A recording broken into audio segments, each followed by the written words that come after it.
Hi മക്കളെ, നമ്മൾ 2026 രണ്ട് നീറ്റ് എക്സാം എഴുതിയിട്ടുണ്ട്. ആദ്യം ഒരു നീറ്റ് എക്സാം എഴുതി, പിന്നീട് നമ്മൾ നീറ്റ് എക്സാമും എഴുതി കഴിഞ്ഞു. ഈ 2026 നീറ്റ് എക്സാം ചില കുട്ടികൾക്ക് ഭാഗ്യമായിട്ടും മറ്റു ചില കുട്ടികൾക്ക് നിർഭാഗ്യമായിട്ടുമാണ് സംഭവിച്ചിട്ടുണ്ടാവുക. അതെന്താ അങ്ങനെയെന്നല്ലേ?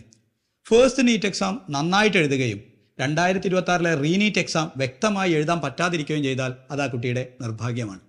എന്നാൽ 2026 ഫസ്റ്റ് എക്സാം വൃത്തിയായിട്ട് എഴുതാൻ പറ്റാതിരിക്കുകയും എന്നാൽ നീറ്റ് എക്സാം ആദ്യത്തെ എക്സാമിൽ പറ്റിയ മിസ്റ്റേക്കുകളെ കൃത്യമായി റെക്ടിഫൈ ചെയ്ത് രണ്ടാമത്തെ എക്സാമിന് നന്നായിട്ട് സ്കോർ ചെയ്യാൻ പറ്റിയ അത് ആ കുട്ടിയുടെ ഭാഗ്യം തന്നെയാണ്.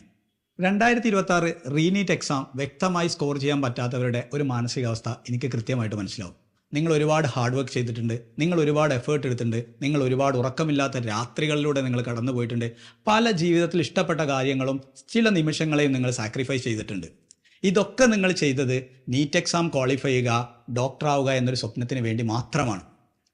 പക്ഷേ എന്തുകൊണ്ടോ ഈ ഒരു എക്സാമിന് ആ ഒരു 3 ഹവറിൻ്റെ ഉള്ളിൽ നിങ്ങൾക്ക് വേണ്ട രീതിയിൽ പെർഫോം ചെയ്യാൻ പറ്റിയില്ല എന്ന് വിചാരിച്ച് ആ ഒരു ദേഷ്യത്തിൻ്റെ പുറത്ത് ഇനി ഞാൻ ആ കോഴ്സേ വിടുന്നു, എൻ്റെ ചൈൽഡ്ഹുഡ് സ്വപ്നമായ ഒരു MBBS എന്നുള്ളത് അവിടെ കിടക്കട്ടെ, ഞാൻ മറ്റു ചില കോഴ്സുകളെക്കുറിച്ച് ചിന്തിക്കാം എന്ന് പല കുട്ടികളും ചിന്തിച്ചു തുടങ്ങിയിട്ടുണ്ടാവും.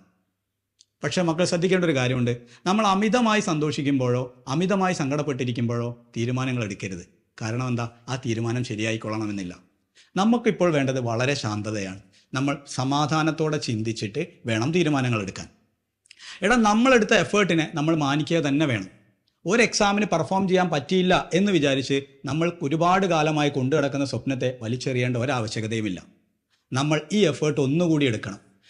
ഇതുപോലെ ഈ എടുത്ത എഫേർട്ടിനെ നമ്മൾ ഒന്നുകൂടി ശ്രമിച്ചാൽ ക്രാക്ക് ചെയ്യാവുന്നതേ ഉള്ളൂ നീറ്റ് എക്സാമും നിങ്ങളുടെ ചൈൽഡ്ഹുഡ് സ്വപ്നമായ MBBSഉം.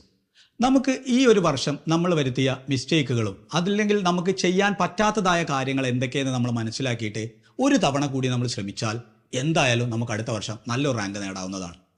അപ്പോൾ നിങ്ങൾ റിപ്പീറ്റ് ചെയ്യുന്നതിനെക്കുറിച്ച് ചിന്തിച്ചു തുടങ്ങുമ്പോൾ എന്താണ് ഞാൻ ചെയ്യേണ്ടത്, ഇനി എന്താണ് ഞാൻ ചെയ്യേണ്ടത് എന്നായിരിക്കും എല്ലാവരുടെ ഉള്ളിലുള്ള ഒരു ചോദ്യം.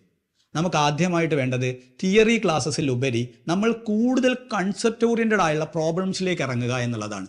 ഒരു കോമ്പറ്റേറ്റീവ് എക്സാമിന് ഏറ്റവും കൂടുതൽ വേണ്ടത് സ്പീഡും ആക്യുറസിയുമാണ്.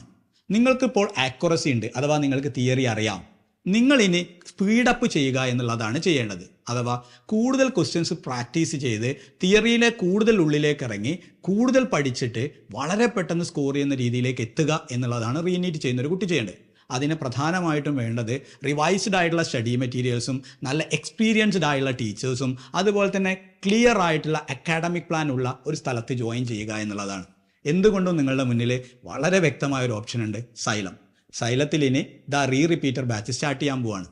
മക്കളെ, നീറ്റ് പോലെയുള്ള ഒരു കോമ്പറ്റേറ്റീവ് എക്സാമിന് ഏറ്റവും കൂടുതൽ വേണ്ടത് സെൽഫ് സ്റ്റഡിക്കുള്ള സമയമാണ്.